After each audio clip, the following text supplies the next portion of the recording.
Hyundai IONIQ 6N is the most exciting and most engaging electric car ever made, really, certainly in terms of a mainstream production car, because it really replicates and mimics a petrol high-performance car in every single way that your brain doesn't really know the difference. So you're getting all the excitement that we love from traditional cars, yet with an electric package.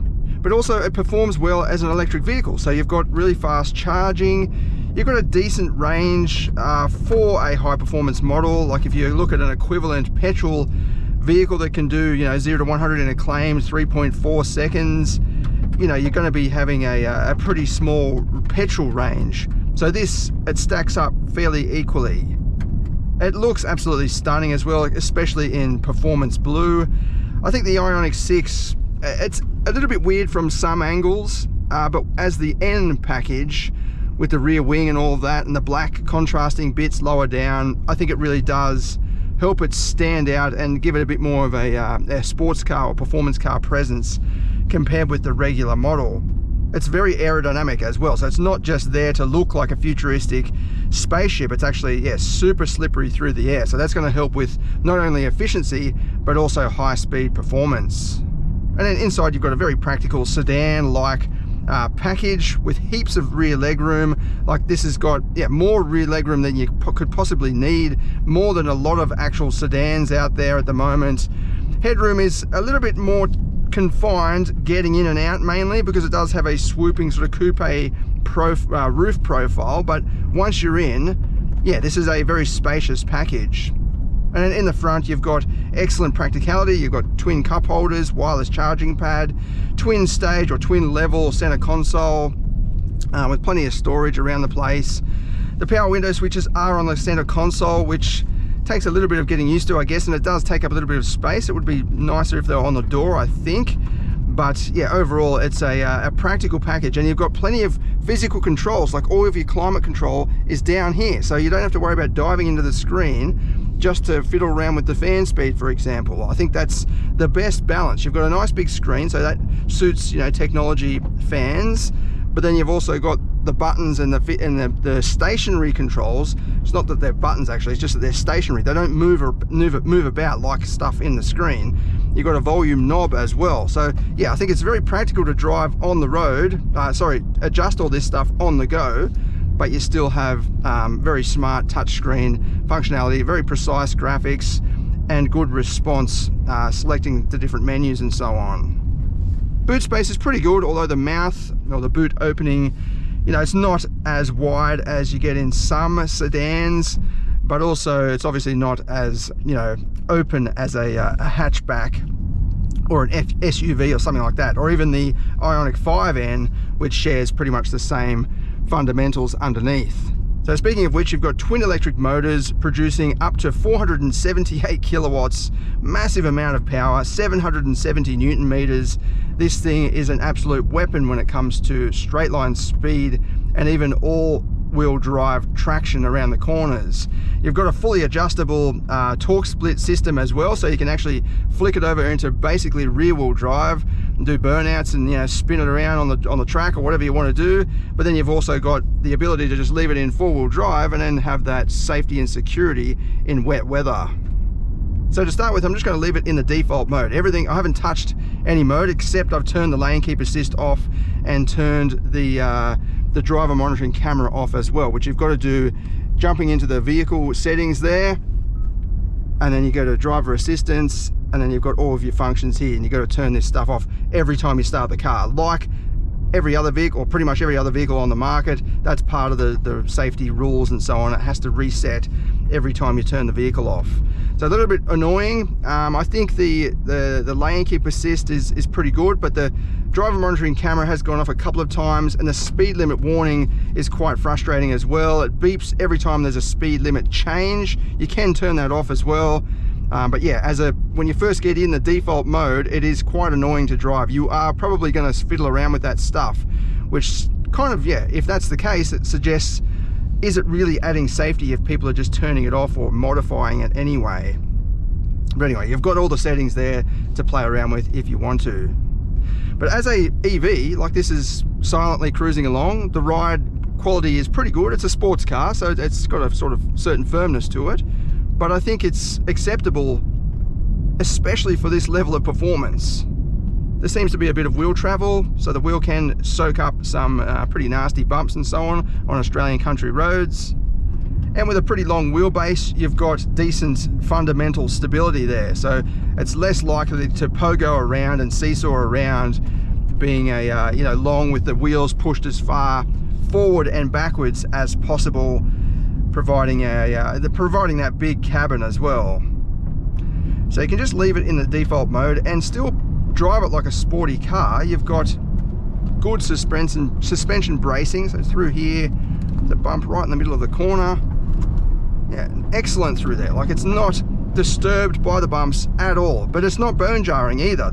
I think there's a good mix of that tautness and stability, but without going too firm. Awesome performance as well. Like, it just really gets up and goes as you'd expect, as with most very powerful EVs out there. Response is good. It's not snappy in the default mode. Like some EVs are a bit like a light switch, the throttle, whereas this, yeah, the more you push it, the more it will go. Like, that's half throttle, and it's just picking up really quickly, but it's not just, yeah, snapping my neck, pushing me back in my seat straight away. You've got to actually give it all the way down, push the pedal all the way down. And then of course you can activate the N modes down here on the steering wheel. So I push the right one and we get kind of an intermediate N mode. You've got the sound there, the gearbox as well. The gearbox system, it's an artificial gearbox, but Hyundai has used the engineers that developed the 8-speed dual clutch automatic, the real automatic, to develop the software for this, or help develop the software for this. And it is exactly like a gearbox. Just then it's just upshifting when it needs to, and you get this little shunt in your back like you do with any, or pretty much any regular 8-speed automatic. The gear ratios, or the artificial ratios, are a bit quicker in this compared with the IONIQ 5N as well. So it's a bit more rapid fire through the gears when you are pushing on. I'll just sort of slow down. Let's just drop down a few gears. It's in 4th apparently. And because it's electric, it's like having anti-lag. You can just push your pedal down in 4th, and it just sort of builds up speed. But it kind of has this sort of lagging, laboring moment, a bit like a regular high-performance car with the gearbox. But it's, yeah, you can kind of, I'll just show you actually. Let's put it into 4th gear. I'm going very, very slow. Let's come around this corner and just floor it. So it's kind of got that lagging sound, but you're still picking up speed quite quickly. But I think there's a really good balance there. Like, they could easily have stuffed that up by just, you put your foot down, and it just goes doof and just takes off like an EV, because the gears aren't real. So they've really cleverly engineered that to make it feel like it is laboring a little bit, but you're still picking up a lot of speed. As I said, it's kind of like having anti-lag for a turbo car, or even like driving down a hill or something like that. Like, it's like it's got in a vacuum or no gravity involved with this car, but it's not like stupid, if that makes sense. Like, you might think that it's, you could, yeah, I don't know, you could just really stuff that up, I reckon, by having it just take off no matter what gear you're in, whereas this does feel like it is laboring a little bit. The sound it's obviously electronic and fake and all of that, but I think it's pretty good. Look, they could probably get it even better than that, because it is completely just digital. Why not just get the actual sound of a 2-litre turbo or whatever you want, and just use the actual recording, and then just have the different revs all tuned in there electronically. But regardless of how sort of accurate the sound is, it is very precise to your throttle movements and all of that. It only makes sounds when it kind of needs to, and if you back off it, there's some pops and bangs sometimes when you got it in the most serious mode. It is very, very much like a petrol vehicle. They've really worked hard to make this feel and sound like a petrol model, and I think that's, yeah, what really pushes this above any other EV on the market right now. So we'll go in here and go into the N pages. You've got N torque distribution, so we can turn that on, and then we can fiddle around with the torque split. So I can have this rear-wheel drive max. I've spoken to Hyundai engineers, and they say it's not 100% rear-wheel drive, but it's pretty much, like, it's 95% roughly, because some power is still sent to the front when needed. It's just the sort of the way the electronics works. It also means you're not getting as much overall output too, because both motors produce power separately, and when you combine them, that's when you get the full 478 kilowatts. So when you are in rear-wheel drive mode, you're not getting that maximum power output. You've got N pedal mode, N drift optimizer you can play around with. To start with, I'm just going to put it in first gear. We've got it in the rear wheel drive mode, and I've got the ESC completely off. Let's just see what happens when I floor it. I spun the wheel a little bit off the mark there, but it's still, you could feel that it's pulling with the front axle as well a little bit, because otherwise it would just sit on the spot and, you know, just smoke the rear tires.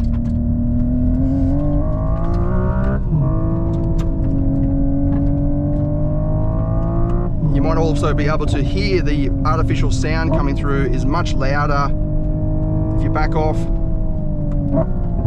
you got pops and bangs coming from the back of the car too, like the speaker is at the back to make it sound like a muffler at the back of the car. But yeah, very sharp throttle response in the high performance mode. Excellent handling down through this tight twisty section. Even though this is a heavy vehicle, it's very low and flat. There's plenty of grip available here.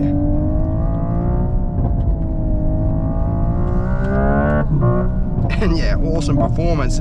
As it screams up through the sort of artificial revs, you really do get that added excitement.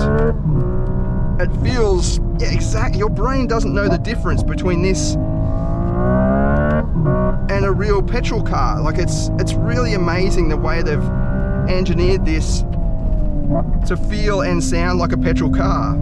Having that adjustability there, I think, yeah, just really creates a versatile package. You can turn all this stuff off, drive it as a nice luxury quiet EV, or you can play around with all these different settings, including play around with the different torque splits. So my favorite on the track was 80-20, so 80% rear and 20% to the front, because it just helps pull the front in line and it give you that little bit more stability exiting corners. And you're getting that full 478 kilowatts. There's actually a little wastegate sound as well if you listen carefully. I'm not sure if the camera picks it up. There's this when you're changing gears. And just to show you that this is a kind of real gearbox, full power, and it doesn't actually go any faster unless you change gear when you're in manual mode anyway. So it's pretty much exactly like a gearbox in that each of the gears is a set speed. But we'll just do that again. Actually, I'm going to put it in, we'll leave it in third and just accelerate. Kind of done that before, and it's, yeah, you got that kind of laggy sound to it, but it's still pushing you in the back pretty hard. But if you downshift, it does feel like it's picking up quicker, even though it might be similar. It does feel like you've got a shorter ratio, so you've got that extra torque.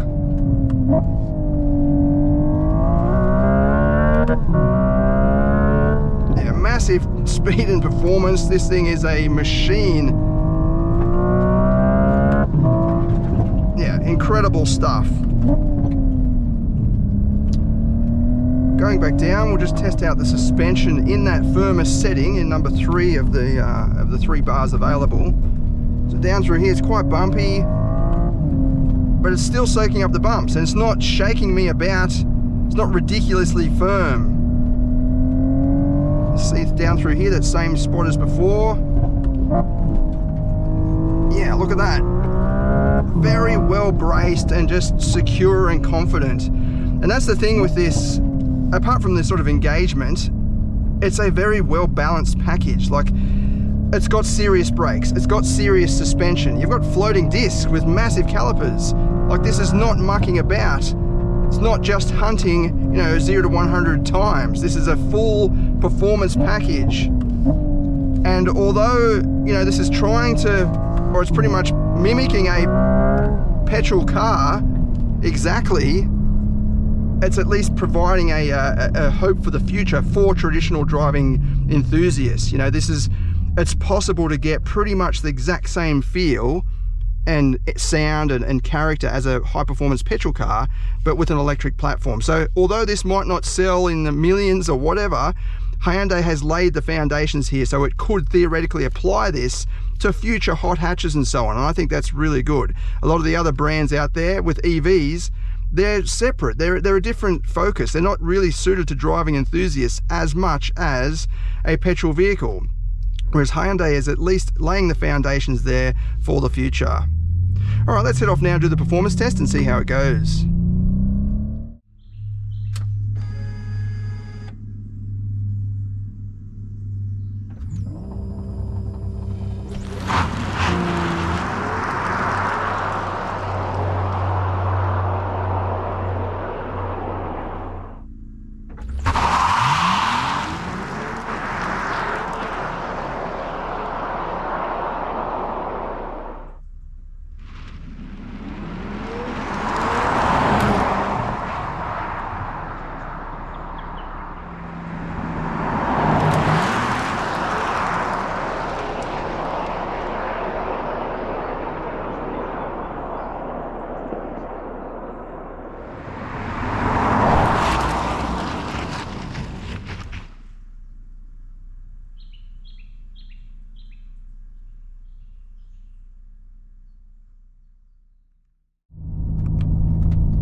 This time with the ESC turned completely off.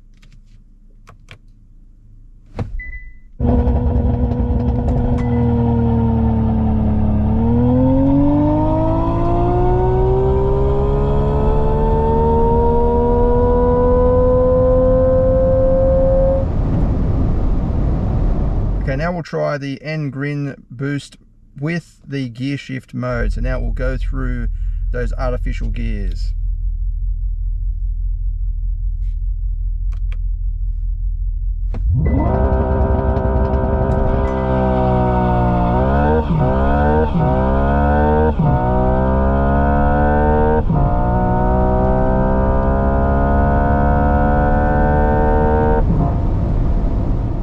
It doesn't look like it makes a huge difference between N-Grin boost mode when you have launch control activated. When you're just cruising along and you hit N-Grin boost mode on the steering wheel here, it does feel a bit quicker, but for launch control, I feel like once it's activated, it's giving you the maximum performance anyway, because there was no major difference between on and off. There was a slight difference though between having the gearbox mode, so that's going through the gears just automatically, like in D, compared with just the CVT style of taking off. But the main difference was with ESC turned completely off. So when you put it into the maximum N mode, it goes into ESC Sport, and it might just harness any sort of tire peel that's happening, whereas ESC off completely just lets it go completely and just gives you all the power. There's no major wheel spin issues anyway, but I think that's what was the difference. But yeah, the best result was 3.37, and that was with the sort of CVT mode for the gearbox and with ESC turned completely off. And that was launch control, and I did actually have the N-Grin boost mode activated as well.